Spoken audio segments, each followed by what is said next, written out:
after the musical map, I'd like to talk about something of the psychology involved in how artists are chosen to play recitals, to play chamber music. I mean, we can start anywhere. An interesting process that string quartets and piano trios and all kinds of ensembles go through is the event when an artist in that group retires or passes on or just quits or leaves the group. It's an interesting process. I've talked to people how they go through like certain trios and quartets, how they go through the process of elimination and come up with new members. In the case of the Romeros, you got to be a Romero.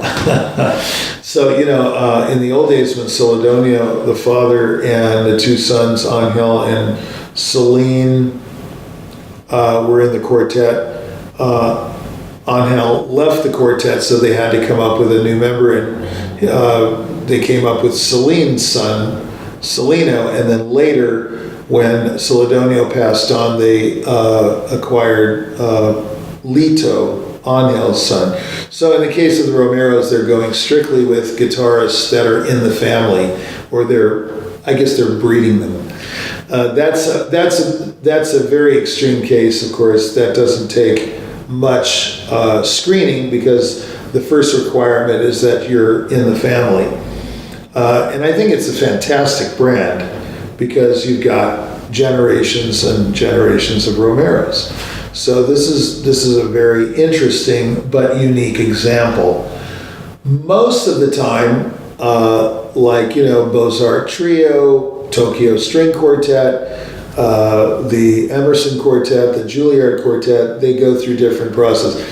I understand from my friends that they will listen to people first, of course, in the old days they would listen to recordings, and then they invite them to play and so on. And I think from what I've heard, for example, if they're looking for a second violinist in a string quartet, they're really looking for someone that's simpatico to the quartet. They're looking for someone that will blend with the already existing three players. This is a very different process than vetting a conductor for an orchestra, or vetting a soloist to appear with an orchestra.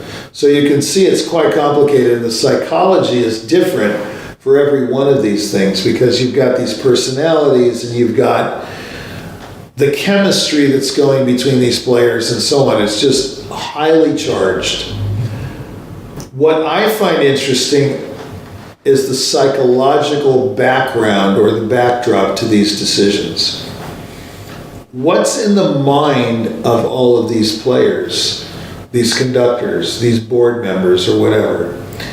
Well, let's take looking for a music director, for example. I've been involved in lots of podium searches, really hundreds of them. And luckily for Price Rubin, since 2000, we've placed quite a few conductors in jobs. I won't name them, I won't name the conductors, but we've done quite a few really excellent things with conductors and orchestras. What I've noticed is that, and I have to say this in all honesty, that we have had to pull many of the board of these symphony orchestras up by the bootstraps. A lot of them, I have to say, choose conductors by the way the conductor parts his hair, if he's good looking, if he's 30-something, if he's married and has a child. These are all extra musical reasons. And I have to say, they exist. I mean, a lot of conductors are chosen on extra musical qualifications. This is the psychology of the podium search. This is it in a nutshell. You're not always dealing with musicians, although many of the panels or these boards have a musician or two from the orchestra on the board. Many of these, I would say, vetting groups do not even know what they want.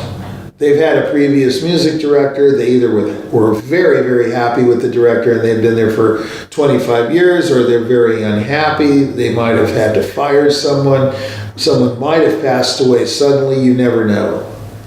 But my experience has been that these groups need direction. So that is the psychology, that they need direction. So sometimes the management has to be very patient and try to give direction to the vetting group if they're willing to take it.